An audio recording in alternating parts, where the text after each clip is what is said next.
Hello guys दर्शक नमस्ते। आज चाहिँ म नयाँ वर्षको उपलक्ष्यमा चाहिँ यसो दोमुखातिर घुम्न भनेर आएको थिएँ। यहाँको रमणीय दृश्य देखेर त म अझै नै धेरै मेरो मनोबल बढेर आएको छ। यहाँ चाहिँ यस्तो बवाल, यस्तो रमाइलो, यस्तो खतरनाक भइरहेछ। मनोरञ्जन सबैजनाले मनोरञ्जन गरिरहेका छन्।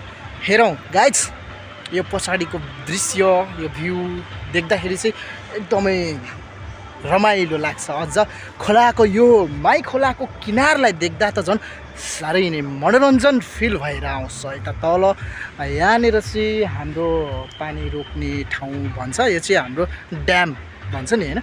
हामी चाहिँ यहाँ चाहिँ ड्यामको मास्तिरपट्टि बसिया छौँ।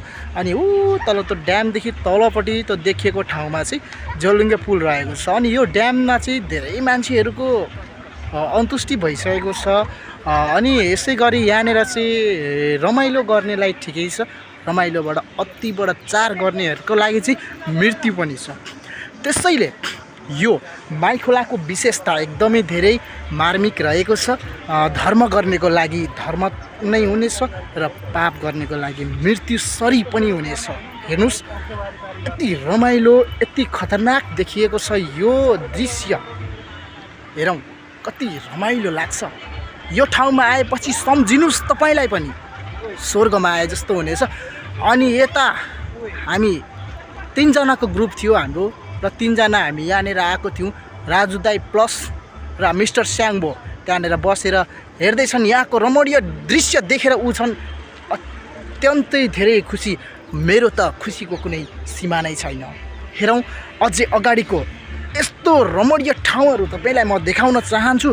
अझै माथि गएर हामी चाहिँ यहाँको दृश्य देखाउन र देख्न सक्छौँ। यहाँदेखि यता माथितिर हेऱ्यो भने झन् अझै डाँडा काँडा, आहाहा, यो प्रकृति नै हाम्रो के भन्छ, प्रकृति नै हाम्रो धन भने जस्तै यहाँको यो पानी योपालि चाहिँ अलिक वर्षाको कारणले गर्दा चाहिँ हल्का धमिलो पानी छ। त्यो पारिपट्टि अलिअलि मान्छेहरू नुहाउँदैछन्। ऊ माथि अलिअलि किरा जस्तो देखिरहेको छ। अनि यता हेर्दै हेर्दै जानु भन्ने त धेरै मान्छे छन्। म चाहिँ अहिले यसो दोमुखाको थोरै किनारामा आएर एउटा सानो प्रस्तुति भिडियो तपाईँहरू माथि देखाउने नै छु। यो चाहिँ चाँडै नै हाम्रो आजको बेलुका 7 बजे पश्चात युट्युबमा आउने नै छ। सबैजनाले हेरेर साथ सपोर्ट गरिदिनु हुन अनुरोध छ। यसै गरी यस्तै रमणीय स्थानहरू तपाईँहरूलाई हामी देखाउने नै छौँ। हेर्नुहोस्, अब हाम्रो स्याङ्बोले चाहिँ हेर्नुहोस् यहाँबाट पारीसम्म ढुङ्गाको प्रहार गरेर पारीपट्टि कटाउँछु भनेर उहाँले गफ दिइरहनु भएको छ। हेरौँ उहाँले कहाँसम्म पुर्याउनुहुन्छ यो चाहिँ अब हेरौँ। उहाँले गफ दिनुभयो हो या हकिकत हो, उहाँले देखाउनै हुनेछ। पर्खनुहोस् केही जस्ट टाइम। स्याङ्बोले ढुङ्गाको प्रहार गरेर हेरौँ कहाँसम्म। यहीँनेरि नजिकै पनि उहाँले चाहिँ पुर्याउन असफल हुनुभएको छ। अब हेरौँ अझै उहाँले उठेर प्रस्तुति देखाउन चाहनुहुन्छ। ऊ त पारीपट्टि भएको ठाउँ त्यो अलिकति ढिम्की देखिएको छ। त्यो ढिम्कीमा उठेर स्याङ्बो कमन जोसका साथ यतिको होनहार योद्धाले जोस पुर्याउनु पर्ने जस्तो लागेको थियो, तर उहाँहरूले चाहिँ पुर्याउन असम्भव हुनुभएको छ। उहाँले चाहिँ मैले साँच्चीकै मनदेखि भन्नुपर्दा चाहिँ उहाँले चाहिँ जति बोल्नुहुन्छ त्यति गर्नुहुन्न, र जति बोल्नुहुन्छ त्यति नगरे बापत उहाँलाई चाहिँ एकचोटि दोमुखाको यो माई खोलाको पानीमा चोबालेर निकालिनेछ। त्यो चाहिँ केही वर्ष पछाडि। यति भन्दै हाम्रो आजको भ्लग, आजको भिडियो अन्तिम चरणमा पुगेको छ।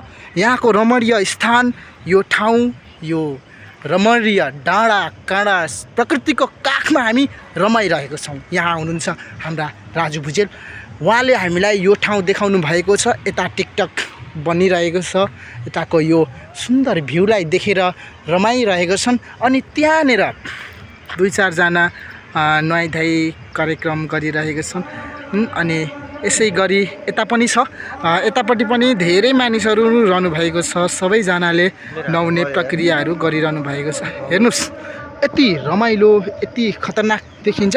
उहाँले चाहिँ अलिकति थोरै प्रस्तुति देखाउनु भएको थियो त्यो ढिम्कीसम्म पुर्याउँछु भनेर, उहाँले त्यहाँ पुर्याउन पनि सक्नु भएन र पनि उहाँको चाहिँ हात पनि फ्र्याक्चर भएछ। उहाँलाई चाहिँ हामी उद्धार टोली सहित बोलाइरहेको छौँ। हामीले बाइकहरू एक दुईवटा मगाएको छौँ। उहाँको चाहिँ हात एकदम चाहिँ पातै खुस्के जस्तो छ होइन। यसै भन्दै यहाँ उद्धार टोली यहाँ हेरौँ, उद्धार टोली आयो आयो आयो आयो आयो उद्धार टोली आयो। उद्धार टोलीले एकदमसँगले चाहिँ झप्पसँग लिएर आइन्छन्। राजु दाइ किन तपाईँ मेरो भिडियोको पछाडि लुकिरहनु भएको छ, किन यस्तो गर्नुभएको होला।